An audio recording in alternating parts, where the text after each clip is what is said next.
Welcome to the Chronicles, told by the Oracle, cases of the missing, murdered, and unsolved.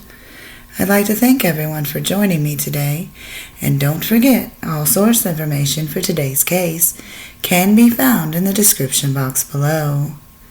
Don't forget to hit that like and subscribe button so you never miss an episode. Let's get started with Chronicle number 50, the Georg and Reiter case. Journey back to 1970, Richard Nixon was in office as the Vietnam War was still going strong, with protesters marching in D.C. with their signs held high, hoping it would make a difference and bring the war to an end, hopefully bringing their family members home safely.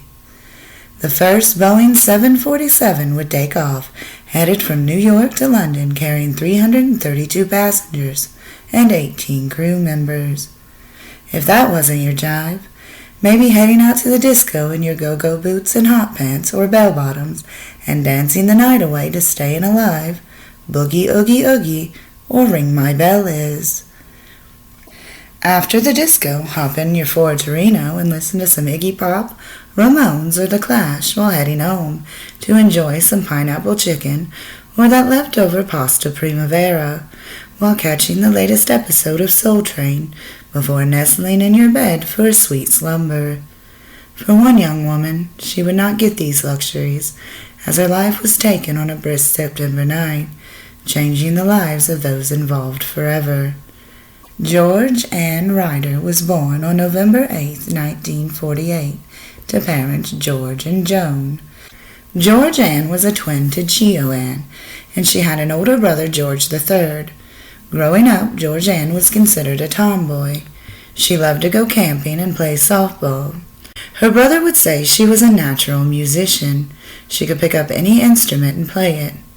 As Georg Ann grew into a young lady, she would graduate Ross High School and begin her journey into adulthood, getting a job but still making time to play on an adult softball league in Hamilton, Ohio. In August of 1970, George III would come home from the Vietnam War and get to spend just over a month at home before tragedy would strike their family. On Wednesday, September 8, 1970, Georg Ann and her friend Melvira were cruising in her cherry red Dodge Charger when the pair pulled over at a roadside park off State Route 128 in St. Clair Township, Ohio, around 11 p.m.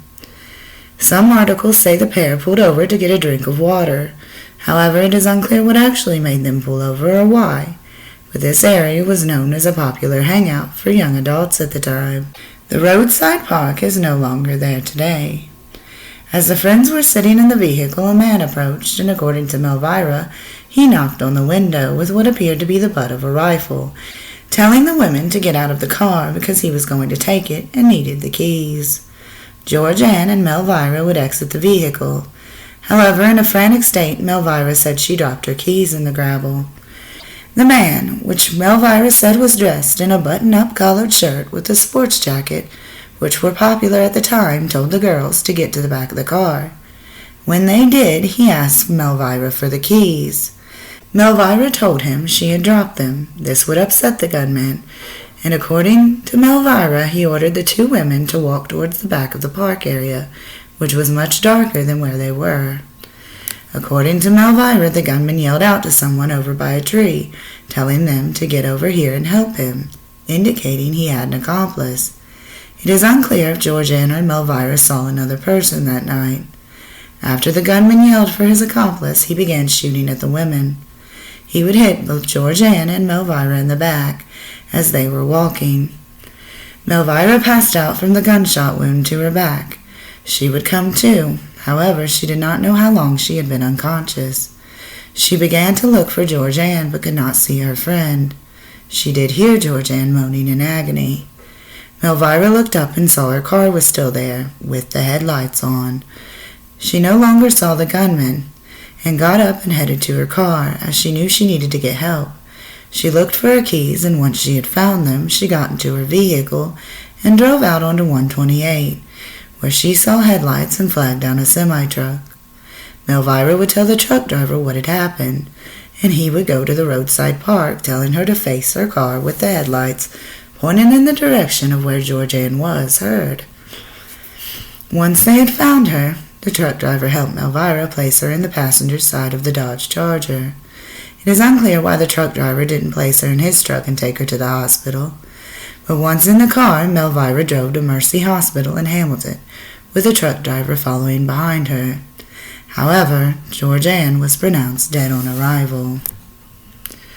The call would be placed to her family, who were in shock and devastated.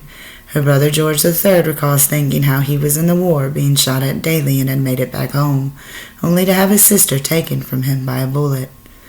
The news hit hard. The family wanted to know who did this and why. Georgianne was a kind woman with no enemies, so who could have done this? An investigation was underway. Elvira would survive her bullet wound, and after many surgeries and a long stay at the hospital, she would recover. The police would go on her description of the gunman and bring a sketch artist in to draw a composite of the man. Elvira's accounts of that night was what police had to go on until a witness came forward. A bit after 11 p.m., the witness was on his way home from work at Fernald, a local factory, when he saw Elvira's vehicle parked with the lights on and a man pacing close by, dressed in a sports jacket or suit. When the police checked this out, it was said there was a wear pattern on the grass, as if someone had been walking back and forth. Could this witness have seen the gunman that night? It is possible. However, all the Butler County Sheriff's Office have to go on is a handwritten interview done in 1970, and they are unable to re-interview him as he has since passed away, along with the truck driver who helped Elvira that night. The police never recovered the rifle, and in old reports it says it was a newer .22 model. The police were able to recover shell casings from the scene and retrieve the bullets in Georgianne and Elvira. However, to date, nothing has come from this. As the years pass by, the case continues to grow colder. With only what Elvira has told them, some people, including law enforcement, do not believe it adds up. Some believe it sounded like the plot of a movie, then and now. Some people have questioned if there was even a man there that night. Georgianne's brother is not so sure. He believes his sister was involved in a lesbian love triangle and was lured or taken to the roadside park that night. It was a different time, and same-sex relationships were not viewed as they are today, so when George III heard this, he did not believe it at first. But over time, he believes his sister was involved in some sort of love triangle, and she lost her life over it. If this is the case, who was the person that fired the gun, if not the man Elvira described to police? Was there a third person in the park that fateful night? And if so, who was it? Georgianne's case has been reopened a handful of times in hope that someone would come forward with new information. That sadly has not happened yet. Elvira now lives in Florida, and when police went to re-interview her, she clammed up and didn't want to talk about the events of that horrible night. It should be noted that over the years she has maintained the same story she originally told police back in 1970. It is possible Elvira doesn't want to talk about the incident, as it would bring up all the awful memories of so long ago. Or it could be that she was viewed as a suspect by police and others in the community for so long, she doesn't feel she needs to talk about it to anyone anymore. As in most cases, there were rumors going around, and one of them was that a small argument had taken place between some of the women on the softball team. Could this have been what led to the killing of Georgianne? Were these women involved in the love triangle that caused a family to lose their daughter and sister? It is unclear if there was even a love triangle, or if a man really did want to steal Elvira's car that night.